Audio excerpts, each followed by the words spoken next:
Hey guys, Robert Carlisle. I'm getting ready to take off the end of this week to go down to Florida to St. Johns River for the 2020 National Qualifier. And it's time to do a little bit of this spring cleaning. One of the things that I've got to do is change the line on my reels. I've been working on several of them that's behind me. But I wanted to show you guys kind of what I do, give you an idea of why and how I do it. So what I encounter a lot is you can see this memory that's built up in this line, and that causes me a lot of problems.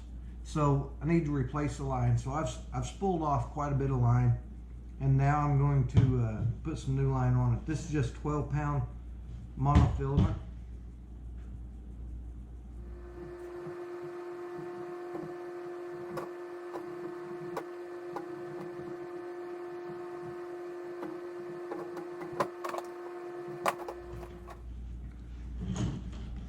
So guys, this spooler is something that I picked up off Amazon. There's several different brands out there. I don't know which one's best or not. For casting reels, it's really nice that I can be able to do this by myself, but for spinning reels, it's really important because this actually spins around and prevents a lot of line twist while I'm putting it on spinning reels. But real simply, I just tied a knot. I'd stripped the line down on my reel. I don't know if you can see that, but I stripped quite a bit of line down, but I left a backer. The line that I'm replacing is only what I'm fishing with, and I do this pretty regular. It's been 3 or 4 months since I changed the line, but in tournament season I try to do this on a regular basis, but I'm just replacing the line that I need. So I strip down on the spool to the point that I have enough to replace about 40 or 50 foot. That's all I've got to do. So anyway, I put it on the spooler, set the tension to where I can actually put it onto the reel. So now that I've got the line filled up to where I want it, I've tried to leave a little bit of room on top of the spool because I end up with some problems if I fill it too much. But I also like the largest diameter that I can get on that spool so that that line twist that I showed you doesn't happen as much. The smaller the spool seems like the more line twist that I get. So anyway, I went ahead and just filled that up. Now we're going to take it off and put it on a rod.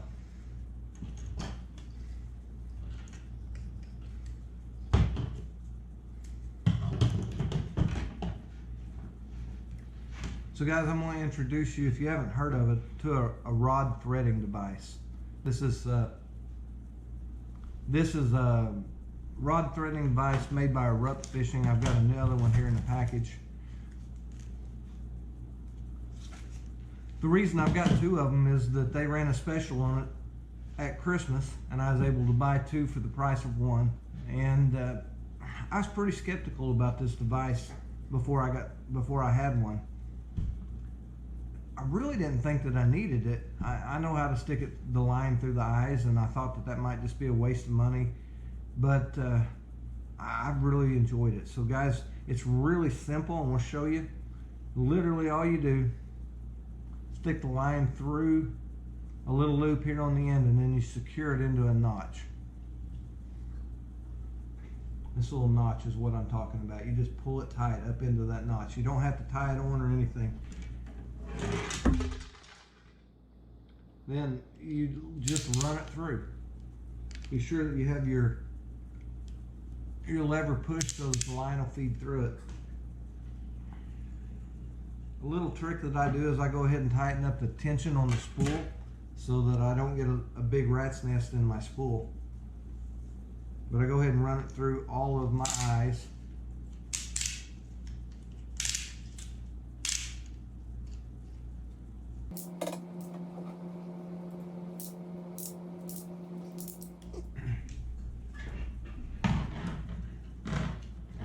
Then to release it, all you do is just slide it back out of that notch.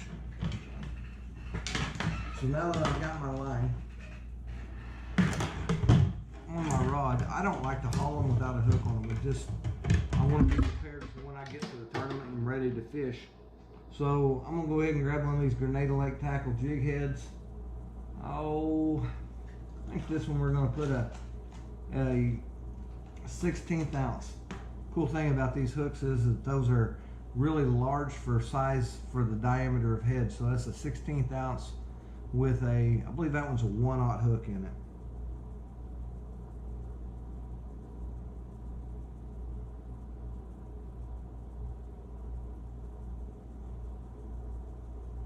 I tie a very simple loop knot. It seems to work well for me.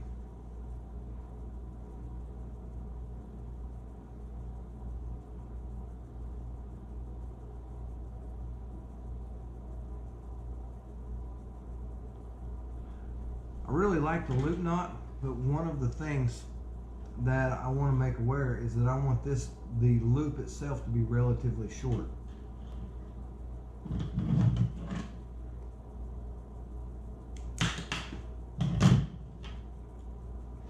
So here's a trick for you guys that run long rods. It doesn't matter whose rod they are. It's just a little trick that I think is useful. So I come back and I hook this into the reel itself. Doesn't matter if I hook it back here or even in front. That way when I reel it up, I can adjust the length of this rod.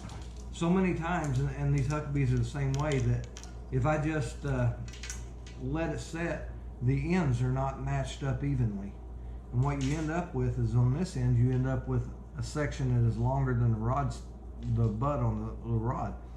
So the tip is a fragile part, that could get broke. So all I do, because of the way I've got it hooked, is I slide it up so that now they're even. So that as I transport it, I'm not damaging the ends of my rods. So just a little trick there, guys. Another thing that I do is I really believe in these rod socks. It's a great way to transport it, keeps things from getting twisted up. These are the original rod socks, and I believe they're the best on the market. So I slide them in there. As you can see, I've got a bunch of them sorted back here. And there I'm ready to go. I've got a couple more rods to do. I'm going to get those done, and then I'm going to be off to Florida. Thanks, guys, for tuning in. Be sure and check me out. I'm on Instagram, Facebook, and YouTube, all under Robert Carlisle Fishing. Thank you.